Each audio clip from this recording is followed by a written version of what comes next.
Dames en heren, welkom bij Venray in Bedrijf aan tafel. Wederom vanuit het mooie Asteria. En vanavond ontvang ik aan deze tafel niet 3, maar 4 ondernemers die vertellen over hun bedrijf en wat hen bezighoudt. Afgelopen donderdag ging tijdens de fantastische avond van de ondernemersprijzen in Venray de firma Dekkers Tweewielers er met de Rabobank Publieksprijs vandoor. En hier aan tafel onze eerste gast, ontvangen met een groot applaus, Rob Dekkers van Dekkers Tweewielers, Mansum. Dag Rob. Ben je weer terug op aarde? We zijn weer langzaam geland. Ja. Was het nodig? Het was nodig. Ja, want neem ons nog eens even kort mee terug naar afgelopen donderdag. Hoe zag de dag eruit en hoe heb jij en ook je moeder die dag ervaren en beleefd? Ja, het was een hele mooie dag. Het was een hele andere dag als normaal. Hè. 's Morgens op tijd moesten alle attributen geleverd worden bij de Schouwburg. Dus zelf heb ik de spullen erheen gebracht. Ook even proeven hoe dat het allemaal in de Schouwburg zo is. Dat hebben we al meteen netjes alles op het podium neergezet om te kijken hoe dat het daaruit ziet. Want dat weet je toch niet van tevoren. Dan kun je thuis wel een ruimte inrichten, maar dat is toch anders dan in de Schouwburg. Nou, 's middags hebben we de generale repetitie gehad. En met het hele team. Dus we moesten ook iets regelen bij ons de winkel. Want die winkel die is natuurlijk tot 6 uur open. Dus hebben we gelukkig John van Nistelrooy hier uit het Venrayse die de winkel open wilde houden 's middags. Die heeft het nog even druk gehad. Die heeft nu even moeten rennen. Ja, die was helemaal alleen in de zaak? Die was helemaal alleen. Okay. Dus, maar dat is goed gegaan allemaal. En de generale ging ook leuk met z'n allen. En toen s'avonds het avondprogramma, wat ook heel erg leuk was. Ja, want wat ik al aankondigde, je hebt de prijs gewonnen. Hoe voelt dat met name voor jullie eigen team? Trots? Ja, super trots. Ja. Maar wat zijn de reacties van je eigen team? Wat heb je al teruggekregen? Ja, het hele team was geweldig trots natuurlijk. Maar ja, met name ook omdat we hebben er redelijk veel voor gedaan. We hebben een leuke film gemaakt waar we met het hele team aan gewerkt hebben. En dan een aantal keren geoefend met z'n allen. En je leeft er gewoon helemaal naartoe. En als het dan bekroond wordt met die prijs, dan is dat alleen maar mooi natuurlijk. Ja. Ja. In die presentatie toen haalde je ook een aantal keren aan dat jouw vader, hij is in 2006 overleden, hij is de oprichter van de zaak, dat hij ontzettend trots geweest zou zijn. Ja. Is dat nog een extra speciaal gevoel? Ja, dat is wel een extra speciaal gevoel. Daar hadden we toevallig straks van tevoren voor de uitzending even over met een paar mensen. Zeker bij mijn moeder ook, want die is toch een gemis dat hij er niet is. En ja, die zou natuurlijk ontzettend trots zijn als hij dit zou zien. En ja, met name, kijk, 8 jaar geleden hadden we 1 leerlingmonteur en inmiddels is de club uitgegroeid tot 14 man. Dus het is erg hard gegaan. En ja, dat heeft hij allemaal niet mee mogen maken. Want je bedrijf groeit als een tierenlier, heb je mezelf ooit verteld. Wat houdt dat in? Kunnen jullie in Mansum blijven? Of? We kunnen zeker wel in Mansum blijven, maar we merken wel dat we echt uit het jasje aan het groeien zijn. Dus de voegen die beginnen al links en rechts te scheuren. Dus we moeten wel stappen gaan zetten voor de toekomst. Oké, en ben je daar al uit wat het gaat worden of niet? We zijn met verschillende dingen bezig, we zijn er niet helemaal uit, maar er gaan wel dingen gebeuren in ieder geval. Nou, te zijner tijd houdt ons op de hoogte, zou ik zeggen. Waarin onderscheidt Dekkers Tweewielers zich eigenlijk van andere tweewielerszaken? Kun je dat uitleggen? Ja, ik denk het wel. Kijk, met name ons team. Dat is het onderwerp van de ondernemersprijs was teamwork. Nou, dat was perfect op ons lijf geschreven, zeg maar. Want ons team, die zijn dagelijks gewoon ontzettend enthousiast. Die klanten die lopen bij ons allemaal met een glimlach weg. En dat is gewoon wat je wil als je naar een winkel toe gaat om fijn behandeld te worden en fijn geholpen te worden. Ja. En dat is ook wat je vaak nog mist in andere winkels, als ik het zelf vaak ervaar. En dat is ook iets wat bij ons ook iedereen weet, dat onze winkel zo is en dat ze zich zo moeten zijn. Ze moeten zich niet veranderen, ze moeten zijn zoals ze zijn, zeg maar. En dat hebben we ook wel eens gemerkt met medewerkers uit het verleden, wat af en toe die daar moeite mee hadden. En dan merk je ook af en toe dat ze dan op den duur weer gaan of dat wij er zelf mee gaan stoppen. Ja. En wat betreft assortiment, doe je daar ook nog speciale dingen? Waarom blink je dan uit als het ware? Ja, ons assortiment zijn we wel dagelijks bezig met het zoeken naar onderscheidende producten. Dus we hebben natuurlijk de grote merken Gezelle, Batavus, die iedereen wel kent. Maar waar wij de laatste jaren heel hard in gegroeid zijn de exclusievere merken. Bijvoorbeeld een merk als Cube in het mountainbike en race segment. Ja, een heel goede prijs-kwaliteit verhouding. Een merk in Duitsland waar de mensen gewoon vanuit Venlo bij onze fiets komen kopen. Omdat wij daar dealer van zijn. Het Trek, zo hebben we verschillende merken wat anders is als anders. Peter Winnen, een mooie racefiets. En zeker hier in de regio erg bekend. Ja. Rob, jullie zijn het jaar fantastisch gestart. Heb je ook nog dromen voor richting het einde van het jaar? Wat wil je dit jaar nog gaan doen? Wat willen we dit jaar nog gaan doen? Ja, weer een heel mooi jaar beleven met het hele team. Het moet leuk zijn en leuk blijven. En dat is het belangrijkste wat wij vooraan hebben staan. En ja, het belooft weer een leuk jaar te worden als je nu al alle publiciteit ziet die we krijgen en de reacties van de mensen. En van mensen die ik nog nooit gezien had, die me vanmiddag in Venray aanspreken van proficiat en we komen bij jullie de fiets kopen. Dat belooft wel als ze in januari al zo beginnen te praten voor ons. Ja. Goed, nou ik wens je in ieder geval, en ook jouw moeder, ze is niet hier, in ieder geval heel veel succes voor het komend jaar. Dankjewel. Ja, dankjewel. Yes.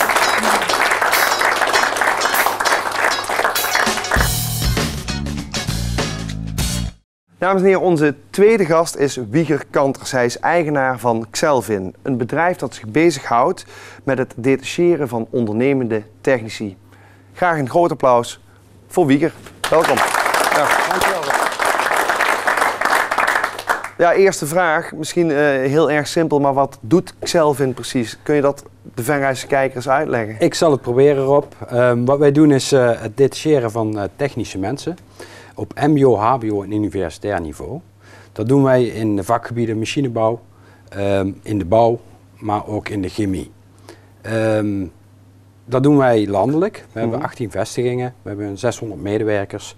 Dus daarmee zijn we een behoorlijk grote speler in de markt. En waar ben je hier in Venray te vinden? Wij zijn hier in Venray te vinden, hier langs de A73, in het gebouw bij Personato. En daar hebben we een van de kantoren. Is dat ook het hoofdkantoor? Dat is niet het hoofdkantoor, dat zou ik zeggen, dat is in Eindhoven. Ja. Onze administratie wordt gedaan in Groningen. Dus dat zou je ook een hoofdkantoor kunnen noemen. Maar Eindhoven is verreweg het grootste kantoor, daar hebben we een 20 consultants lopen. Als je terugkijkt naar het jaar 2013, 2014 is nu net begonnen. Hoe kijk je daarop terug? Hoe is het gegaan met jullie? 2013 is een pittig jaar geweest. We hebben, net als andere jaren, hebben we wel weer een leuke groei kunnen laten zien. Ik verwacht dat we plusminus 10% weer gegroeid zijn.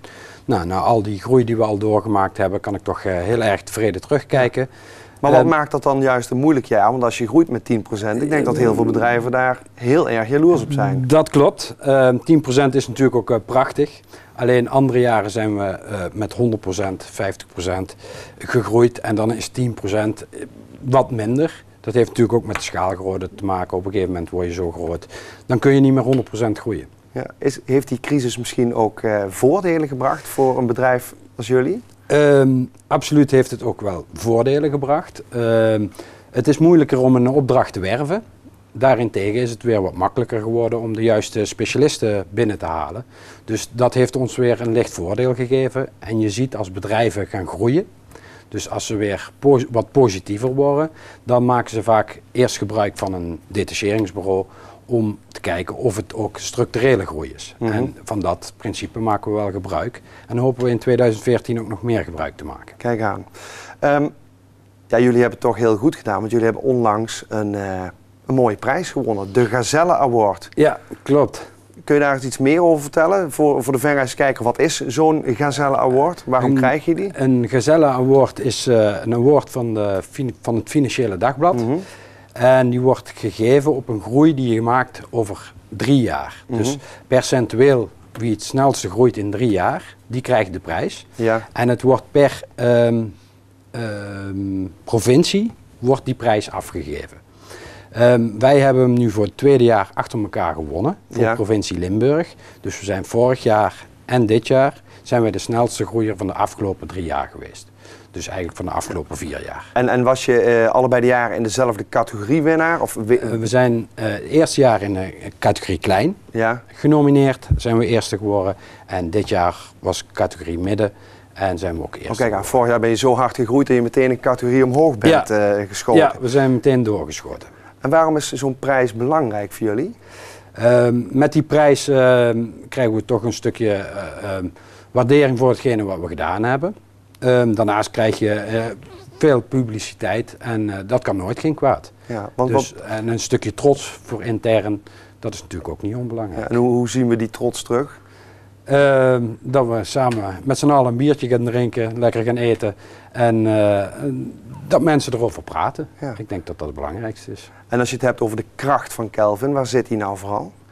De kracht zit bij ons bedrijf heel duidelijk in de medewerkers die we hebben, zowel intern als extern. Ik denk dat het belangrijkste is in elk bedrijf zijn de medewerkers, want die geven je de ruimte om te groeien. En dat is bij Xelvin zeker het geval. Okay. Dus zowel intern als extern, de mensen, dat is het kapitaal, dat is de groei, dat is het succes.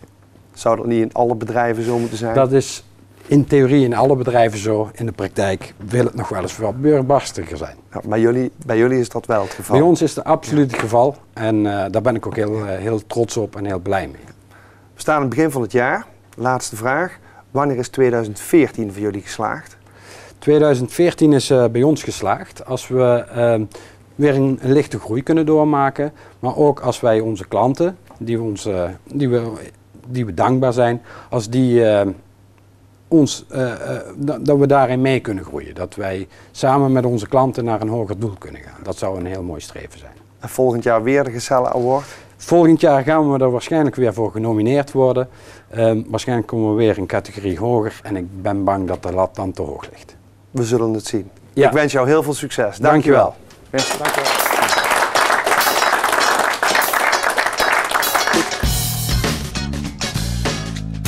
Dames en heren, de Jongens van Boven is een interactieve ontwerpstudio. Het is ontstaan vanuit 3 bedrijven, 3 Venraai'se bedrijven. Serious Media, Mediacare en Developer. En ik hoop dat ik die laatste goed uitspreek.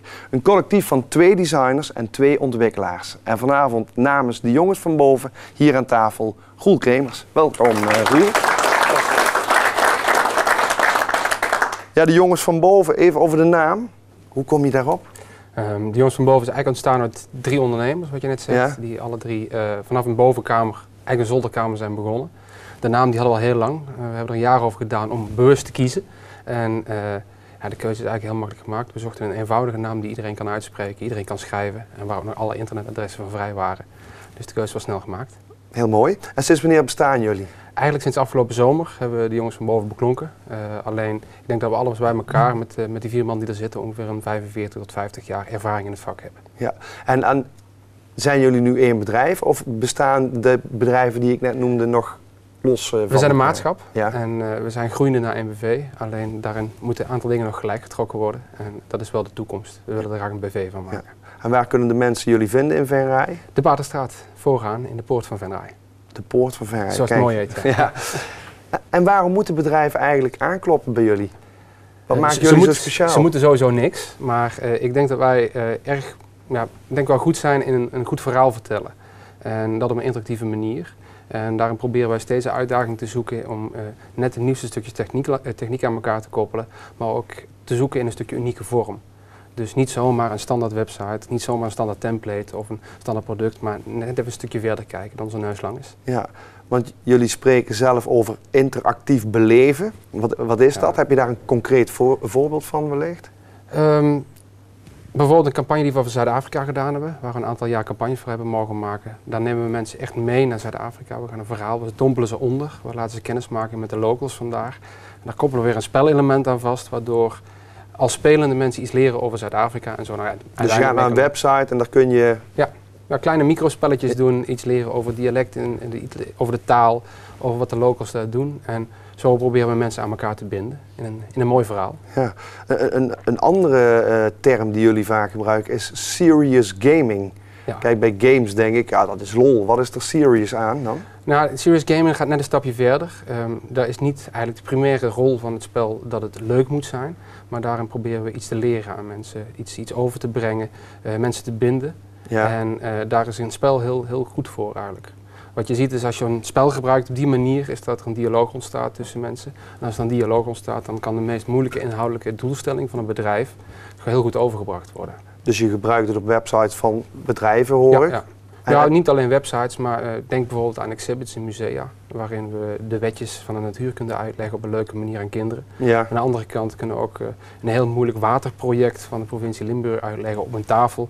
Waarin mensen gaan spelen met die materie en zo leren wat ze wel of niet kunnen doen in bepaalde situaties. Ja, maar de woorden interactief en gaming is heel erg belangrijk. Ja, dat is een basis bij ons. Bij ons is eigenlijk altijd interactie een middel om een doel of een verhaal te vertellen. Dat moet toch een droom zijn voor 3 volwassen mannen om de hele dag met spelletjes bezig te zijn? Het zijn niet alleen spelletjes, maar living the dream zeggen we wel eens. Ja. Maar het is gewoon hobby en dat is het mooie. Ja. Het is echt hobby. En wie zijn jullie klanten? Dat varieert van eigenlijk lokaal. Put Advocaten hebben afgelopen zomer een complete restyling van afgerond. People Online zijn we nu mee bezig. Nationaal hebben we van de week te horen gekregen door de IDT. Hebben kunnen binnenhalen. En we gaan nog een stukje verder. We doen ook internationaal, wat ik net zei, voor Zuid-Afrika. De Zuid-Afrikaanse overheid hebben we promotiecampagnes voor gedaan. Tevens ook voor de Duitse overheid. Dus het gaat eigenlijk van de Oekraïne naar Amerika en van Groningen terug naar beneden. Ja. Waar zijn jullie als bedrijf, jong bedrijf, het meest trots op? Ik denk dat we met een stel verreizen qua jongens dit kunnen doen. Zeg maar, het staat en valt allemaal bij een goed netwerk en dat we dat langzaam hebben kunnen opbouwen. Ja. En dat we zo'n grote projecten mogen doen, eigenlijk zo kleinschalig met een clubje fanatiekelingen. Okay. Dat is denk ik onze grootste trots. En is er op dit moment een project waar jullie heel intensief mee bezig zijn, wat er bijna aan zit te komen, wat je misschien hier... Wij gaan, als het een beetje mee zit, eind deze week de winter vieren. En daar gaat een leuk spelletje de deur uit, waarbij we weer iets nieuws gaan uitproberen. We hebben afgelopen zomer een spelletje op de kermis gehad, waarbij mensen, passanten van een etalage, meteoren konden gooien met een mobiele telefoon. Nou, dat hebben we een stukje verder getrokken. Ja. Nu gaan we een online sneeuwballengevecht met je Facebook-vrienden organiseren. Nou, de vorst zal dat heel fijn vinden, denk ik. Precies. Mag ik jou heel hartelijk bedanken voor dit gesprek. En Dankjewel. wij wensen de jongens van boven heel veel succes. Dankjewel. Goed. Ja, dames en heren, en dan ga ik heel even de lift in om te kijken wie we daar deze keer aantreffen. Gaat u mee? Hey Bart. Hey Rob, hoi. Ja Bart, welkom in de lift bij Hotel Asteria. Dat betekent dat jij de elevator pitch gaat verzorgen. En de komende minuut is daarom voor jou. Succes. Dankjewel Rob. Hallo, ik ben Bart van der Sterre van de Mortel Assurantieadvies. Wij zijn een full-service assurantiekantoor. Wij laten particulieren en ondernemers beter slapen door ze volledig te ontzorgen op het gebied van verzekeringen, hypotheken en sinds dit jaar faciliteiten van de regiobank voor een goede spaarrente en de zilvervlootrekening is weer helemaal terug van weg geweest. Wij doen dat vanuit kantoor Venray met 13 enthousiaste en vakbekwame medewerkers die voor u klaarzitten aan de telefoon zonder gebruik maken van moeilijke keuzemenu's of 0900 nummers. U hebt dus altijd direct het juiste aanspreekpunt aan de telefoon, ook als u een schade hebt. Wij zijn een familiebedrijf in Venray wat al 20 jaar actief is midden in de regio. Dus voor de beste verzekeringen, goed en objectief hypotheekadvies en de scherpste spaarrente moet je bij Van der Mortel Assurantieadvies in Venray zijn. Dankjewel, mijn naam is Bart van der Sterre. Goed Bart, dankjewel. Ja dames en heren, ik ga snel terug naar de tafel om te kijken wie mijn volgende gast is. Dames en heren, afgelopen donderdag ging Verhoeven Timmerfabriek Nederland er in een bomvolle schouwburg vandoor met de Loek Nelisprijs tijdens de Venrayse ondernemersprijzen. Het thema van dit jaar was de ondernemer en succesvol teamwork. En hier vanavond aan tafel de directeur van het bedrijf, Peter Verhoeven. Peter, welkom. Ja Peter, vertel, wat is er allemaal gebeurd de afgelopen dagen? Heel veel. Er zijn ontzettend veel reacties geweest op het winnen van de prijzen bij ons. Heel veel bloemen, kaarten, ja, veel alles via de web, mail en de telefoon. En vooral veel reacties naar het personeel, dus dat vind ik ontzettend leuk. Ja, want wat heeft het met jouw personeel gedaan, aangezien het thema echt teamwork betrof? Dat was ook de reden dat wij dit jaar heel enthousiast meededen. Omdat het, onze klanten zitten niet zozeer in Venray, maar vooral buiten Venray. Dus ik vond het belangrijk om mee te doen, vooral om mijn team centraal te stellen. En die hebben heel veel reactie gehad. Het heeft heel veel bij hun in de omgeving geleefd. En je staat niet zo vaak in de belangstelling. En dat is wel eens goed om dat te doen. En dat heeft goed uitgepakt. Nou, dat is heel goed gelukt. Ja, zonder meer. Ik hoorde je overigens wel in een interview zeggen, vanavond hebben we feest. Maar morgen vroeg om 6:30 zijn ze er weer. Ja. Is dat gelukt? Ja, dat was het interview direct na de generale. Toen dacht ik, de meesten die gaan wel op tijd naar huis. Maar de emoties liepen waren wat meer dan ik gedacht had. Dus we hebben ook 's avonds tegen de jongens gezegd, het is je eigen verantwoordelijkheid. Hoe laat je begint morgen, dat is aan jou. En de ene is om 6:30 begonnen, de andere om 8:30. Goed. Want ik heb liever dat het goed gaat dan dat ze daar met tegenzin staan. Hè. Kun je nog eens kort vertellen wat jouw bedrijf precies doet? Ja, wij doen twee dingen. Wij maken malle vormen voor de betonindustrie. Hè. Dus een vormpje waar beton in gaat. En dat doen we landelijk en internationaal. Duitsland, België, Engeland, af en toe Frankrijk. En daarnaast maken we prefab timmerwerk voor op de bouwplaats. Allemaal houten constructies die geprefabriceerd kunnen worden in onze fabriek voor de bouwplaats. Ja, je zegt we maken een vormpje waar beton in gegoten kan worden. Maar hoe werkt dat dan? Nou, normaliter dan krijgen wij een tekening van het betonnen element. Ja. En die tekening gaat dan naar een van die timmerlieden. En die moet eigenlijk in spiegelbeeld gaan denken, want hij maakt dan een vorm van het ding wat op tekening staat. Dus als je die vorm klaar heeft, dan moet er beton in gegoten worden en het ding wat op tekening staat, dat moet eruit komen. Ja. Dus hij moet eigenlijk iedere keer gecontramald of in spiegelbeeld denken. Ja, dus dat is heel knap. Precies, heel gespecialiseerd werk. Absoluut. Ja. Wat ik toevallig ook van je weet, is dat binnen jouw bedrijf het stukje educatie heel hoog of heel belangrijk is. Kun je daar nog eens iets meer over vertellen? Nou ja, omdat het, als wij een normale timmerman zeg maar, van een bouwplaats krijgen, dan duurt het gemiddeld 3 tot 5 jaar voordat we hem hebben daar waar we wezen willen. Met die zeg maar, gezonde afwijking wat ik net noemde, in dat spiegelbeeld denken. Dus wij vinden het belangrijk dat we onze continuïteit van het bedrijf halen uit onze medewerkers. Daarvoor leiden we ze ook zelf op. We hebben onlangs meegedaan aan zeg maar een prijs ook voor beste leerbedrijf van Nederland met 3400 bedrijven. Dus we hebben eigen leermeesters die vooral de jeugd, die dat opleiden. En ze krijgen bij ons, als ze dat goed doen, krijgen ze ook een baangarantie. Dus dat betekent als ze die opleiding met goed gevolg afsluiten, hebben ze een contract voor onbepaalde tijd, zijn ze meteen van een baan verzekerd. En zeker in deze tijd is dat heel goed voor de jongens. Ja, want dat beste leerbedrijf, je zei al 3400 bedrijven, jullie zaten in de top 3, klopt dat? Wij waren een van de 3 genomineerden en helaas zijn we daar geen eerste geworden, maar tweede. Nou, dus, je kan niet alles willen. Kan niet alles hebben, nee. Dus, maar dat was wel goed. Ja. Jullie zijn op dit moment ook met een gigantische opdracht bezig, weet ik. Wil je daar wat meer over vertellen? Ja, we hebben de grootste opdracht op dit moment uit onze geschiedenis waar we mee bezig zijn. Dat gaat om de Waalbrug die loopt van Nijmegen naar Lent. Die moet met 350 meter verlengd worden. En waar de Waalbrug aan de bovenkant een heel icoon is, zou ik maar zeggen, wordt de verlenging, moet het aan de onderkant krijgen. En dat is dus allemaal dubbel gekromd. Dus dat wil zeggen, net als een voetbal, niet een enkele kromming, maar het gaat in 2 richtingen, gaat het krom. En dat is dus 12.000 vierkante meter dubbel gekromde bekisting die we moeten timmeren. Daar zijn we 2 jaar mee bezig. Een extra halve moeten aanbouwen. En die hopen wij einde van dit jaar, 2014, dus met goed gevolg af te ronden. En dan hebben jullie 2 jaar fulltime daaraan getimmerd? Ja, we hebben 2 jaar in die hal die we dus bijgebouwd hebben. Dus we hebben ook gezegd, we moeten de normale klanten wel kunnen blijven bedienen. Daarom hebben we zeg maar een extra hal aangebouwd om daar die speciale opdracht te maken. Ja. Vroeg het straks ook al aan Rob Dekkers, het jaar is fantastisch begonnen. Wanneer is het einde van 2014 ook geslaagd voor jou?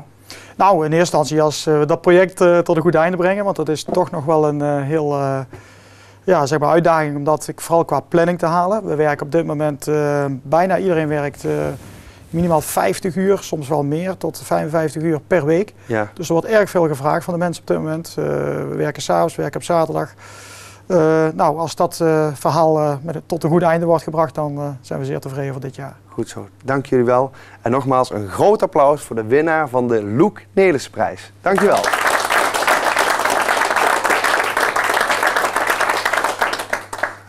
Ja, en Peter, je mag nog even blijven zitten, want we halen Chris er even bij. En Rob Dekkers die wil er ook nog even bij halen. Heren, namens de redactie van Pele Maas TV, van Verre in Bedrijf en Tafel, maar ook van het hele bedrijf van de Munkhoff. Jullie weten van de Munkhoff is sterk in media, maar ook sterk in drukken en printen. Ik heb voor jullie allebei een cadeautje wat de combinatie is van actualiteit en een mooi stukje druk- en printwerk. Peter, mag ik deze aan jou overhandigen? Proficiat. Dankjewel. Chris, kijk aan. Oh, hoi. En dat is natuurlijk ook eentje voorop. Ja, super. Proficiat. Ja, dankjewel. Fantastisch. Ja. Mooi. Dankjewel.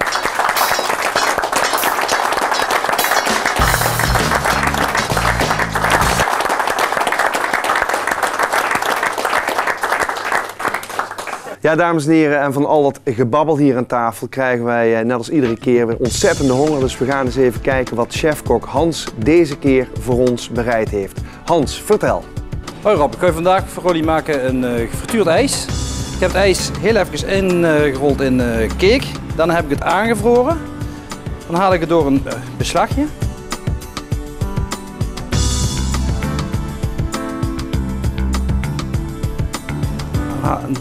paneer ik hem heel even in panko.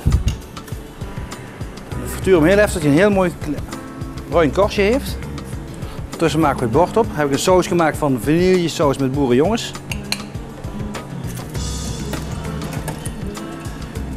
Strooi ik hem heel even licht met poedersuiker.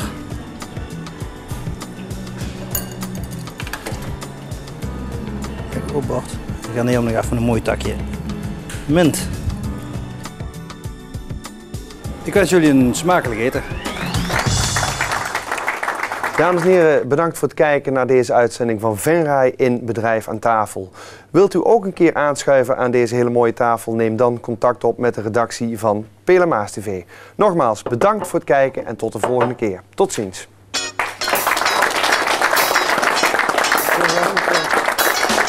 Nou, smakelijk. Ja, dankjewel.